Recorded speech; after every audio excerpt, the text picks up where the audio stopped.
주십시오. 예, 오늘 출석해 주신 세 분 중에서 31일 회의에 배석했던 분 누구시죠? 저하고 기획조정관입니다. 그럼 두 분께 제가 한번 여쭤보고 싶은데요. 이날 그러니까 이게 저도 뭐 공천이나 이런 거 당해서 해보고 이러면은 사실 80명 정도 된 지원자들을 뭐 30명, 50명씩 된 지원자들을 추리는 과정 자체가 사실 회의를 진행하는 사람마다 스타일이 조금씩 다릅니다. 네, 그래서 어떤 사람은 이 사람은 절대 안 돼서 하나씩 제껴가면서 보는 경우도 있고요. 누구는 이 사람이 절대 돼야 되라는 방식으로 접근하는 방법도 있고요. 압축이 어떤 식으로 진행되는지 혹시 김영관 조정관님이 어떻게 기억하고 계십니까? 배제 방식입니까? 아니면은 뭐 위원장님께서 먼저 이분이 좋겠다 이렇게 나오셨습니까? 투표를 통해서 결정하는 방식으로 진행을 했습니다. 두 명이 투표한다고요? 네, 두 표 받거나 한 표 받거나 한 표 받거나 이렇게 갈랐다고요? 그렇습니다. 그 투표가 어떻게 진행되는가 좀 설명을 해주십시오. 예를 들어서 말씀드리면 그 박문진의 경우에 예. 9분 원래 9분을 이제 예. 선임을 해야 되니까요. 예. 그 두 분이서 9명씩 투표를 해서 예. 투표를 받으면 선임하는 방식으로 했습니다. 그러면 9명을 그 위원장님이 9명의 세트를 하나 추천하시고 부위원장이 9명의 세트를 하나 추천하시고 이렇게 했단 말입니까?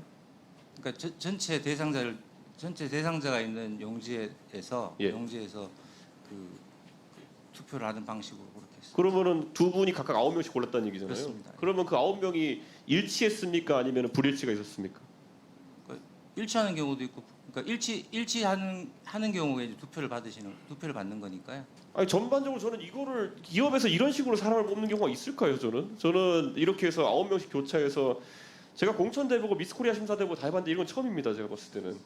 예, 보통 압축 단계를 거치고 그 압축하면서 배제하는 사유를 다 명기하고 이런 식으로 가든지 뭐 위원이 조금 더 많으면 인기 투표를 하든지 방법이 있겠지만은 두 명이 앉아가지고 내가 생각하는 9명 한 다음에 그러면 그 9명이 교집합이 생긴 부분은 그러면 무조건 선임이 됐겠네요. 그렇습니다. 그러면 처장님 배석하셨으면 그 다음 단계는 어떻게 됩니까? 불일치가 발생하는. 그래서 저 여러 차례 그 계속 투표를 했었습니다. 예? 여러 차례 9명을 계속 예, 9명을 계속 여러 차례 했는데 결국은 이제 계속 이제 뭐가 이 9명까지 다 선정이 안 돼서 그래서 일단 종료를 하고 6명을 했습니다. 그렇게 했었습니다. 그게 몇 라운드 정도 진행됐습니까? 그러면 그게 꽤 뭐 한 7, 8차례 계속 진행이 됐던 걸로 기억합니다. 6명 뽑는데 7, 8차례의 라운드를 거쳤다. 예, 예, 계속 투표를 했습니다. 그러면 결국에는 그 선정된 분들은 그럼 한 분이 의중이 많이 반영된 인사들인가요? 아니면 뭐 반반씩 하기로 했습니까? 어떻게 됐습니까? 그거는 잘 모르겠습니다, 제가. 예. 그럼 확실하게 이런 부분이 기록에 남아 있겠네요, 전부 다. 나중에 저희가 회의록을 보면은 이렇게 서로 9명을 제시하고 그리고 거기에서 이견 조정하는 과정에서 남아 있겠네요. 이견 조정은 별도로 없었던 것 같고요. 아니 아까 말한 거라면 불일치가 있었다는데 이견이 없을 수가 있습니까? 그러면은 그러니까 두 분이 공통적으로 저기 투표를 하신 분들 나올 때까지 계속 한 거죠. 서로 의견 개진 안 하고요. 그러니까 차이가 생겼을 때 나는 이래서 이 사람이 나은 것 같아 이런 개진 안 하시고 그냥 예. 투표만 계속했다고요? 예, 거의 투표를 했었습니다. 2시간 동안 나온 투표를 아니 그러니까 그래가지고 이견이 조정이 됩니까? 이견을 서로 얘기해야지 사실 서로 의견이 팽팽한 상황에서 위원회 조직이라는 게 뭡니까? 결국에는 이게 독임제기구도 아니고 이렇게 돌아가는 이유가 서로 정반합의 과정을 거쳐가지고 인사나 아니면 여러 가지 안건 판단에 대해 가지고 교환의 과정이 있어야 되는 건데 지금 증인들이 말씀하신 바에 따르면 분명히 이견은 처음에 존재했고 근데 이견을 서로 어떤 기록이 남는 방식으로 나눈 기록은 없고 그냥 이견이 존재한 상황에서 투표만 계속했다. 이 제 해석이 맞습니까 지금? 그렇게 증언하신 거잖아요 지금. 예, 투표를 통해서 결정을 했었습니다. 그럼 그 반복해서 투표를 한 결과지는 저희가 볼 수 있나요 나중에?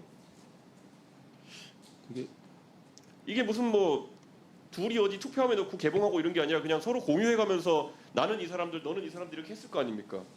아 그렇게 하지 않았어요. 그렇게 하지 않았습니다. 또 어떻게 한 겁니까 투표는? 투표 용지를?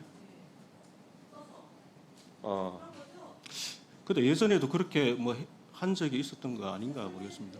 예, 예, 맞습니다. 예, 예. 맞습니다. 예, 예, 예. 예. 그 투표용지에 이제 도장을 찍는 거죠. 이렇게. 예. 2분에서 다시 시작합니다. 예. 2분에서. 아니 저 여기까지 하겠습니다. 저 이제 이해가 안 가가지고 추가 질의를 이어갈 수가 없어가지고 예, 혹시 그 위원장님이나 간사님이 좀 예, 아시면 좀 도와주십시오. 이게 이런 투표를 예. 여기 들으세요. 2분. 지금 이제 2021년도를 준용해가지고 지금 얘기했다는데 이 자리에 2021년도에 그 투표할 때 현장에 있었던 사람은 사실은 없다는 점 일단 말씀드리고요. 두 번째는 그때는 제가 뭐 나중에 제 시간에 질의 시간에 질문하려고 그랬는데 속기록을 보니까 2021년도에 직접 면접을 하지 않았다는 것을 차용해서 면접을 안 해도 되겠다. 필요시에 면접이라는 걸 오용했는데 그때는 코로나 시기여서 직접 면접을 할 수 없어서 그 상임위원들은 대회실에 각자 사무실에 있고 그 다음에 면접은 회의실에서 이제 화상 면접을 했어요. 왜냐하면은 코로나 때문에 그 차이가 있다는 거예요. 면접은 한 겁니다. 근데 지금 말씀하신 건 뭐냐면 당시에 40명을 추리고 20명을 추려서 그때 당시엔 KBS는 50명이고 면접이 그래서 상임위원들한테 다 보고를 합니다. 개인 소개서, 이력서, 결격사 유무 그래서 50명에서 40명을 추리고 MBC는 20명을 그대로 면접을 보겠다는 걸 1차 의결을 해요. 그래서 KBS 면접 일자는 예를 들어서 8월 며칠, MBC 일자는 면접 일자를 정해서 40명하고 20명 중에 3배수, 2배수, 4배수 이렇게 되는 거예요. 그러니까 5명 중에 4명을 추천받으면 그 사람은 1순위로 올라가는 거고 그 다음에 야당 추천하는 인사들은 2표밖에 없잖아요. 그러면 크로스로 저희가 간담회를 통해서 아 그럼 이 사람은 야당 추천 몫이니까 다른 상임위는 이분을 추천해주고 또 야당 추천위원이 2명밖에 안 되니까 해주는 식으로 사전에 간담회를 통해서 최종 배수를 확정하고 그러고 안 됐을 경우는 쓰는데 그런 경우는 없었습니다. 그래서 지금 7차례, 8차례를 52명을 명단을 놓고 투표를 했다. 또는 31명을 놓고 투표를 했다. 이건 상상이 안 되는 투표 방식이라는 거 말씀입니다. 네, 2분 드리세요. 그 김현 간사님 설명하신 것처럼 그러면은 계속 그 이견 조정 없이 아까 53인 되는 명단을 계속 투표를 반복했다는 해석이 맞는 겁니까? 예, 투표로 했었습니다. 이게 확률적으로 보면은 그렇게 해서 이견이 조정될 가능성이 없거든요. 53에서 9으로 추리는 과정 속에서 의견 조정 없이 다시 투표해가지고 걸리려면 몇백만 번 투표해야 되거든요. 지금 그렇게 했다고 계속 말씀하시는 거죠? 두 분 간에 그럼 기록이 안 남는 형태로라도 뭐 소통한 흔적이 있습니까? 저희가 그거는 알 수가 없습니다. 예. 두 분이 예를 들어서 두 분이 직원들 모르게 카톡을 보내셨다든지 뭐 이런 것도 없는 겁니까? 저는 모르겠습니다. 예. 저는 그러니까 이 방식 자체가 지금 말이 안 되는 방식으로 전 선임 절차가 진행되었다라는 생각을 하고 사실 저는 이 과정 자체가 기록으로 안 남아 있어도 큰 문제일 것이다라 보는 것이 잘 기억하시지만은 본 의원이 과거에 김홍일 위원장님 계실 때 꾸준히 질문드렸던 것이 뭐냐면 2인 체제에서 이견을 어떤 식으로 조정하느냐에 대해서 뭐 다른 의원님들은 어떤 잣대가 있을지 모르겠지만은 저는 이견이 조정되는 시스템이 존재하느냐를 전 이 체제 위법성의 핵심으로 봅니다. 그런데 이번 같은 경우에는 이견 조정이 될 수 없는 방식으로 이걸 투표를 반복했다는 것이 저는 아마 국민들은 납득하기 어려운 부분이 아닐까 이렇게 생각합니다. 예. 예, 수고하셨습니다. 위원님 여러분께 양해 말씀드립니다.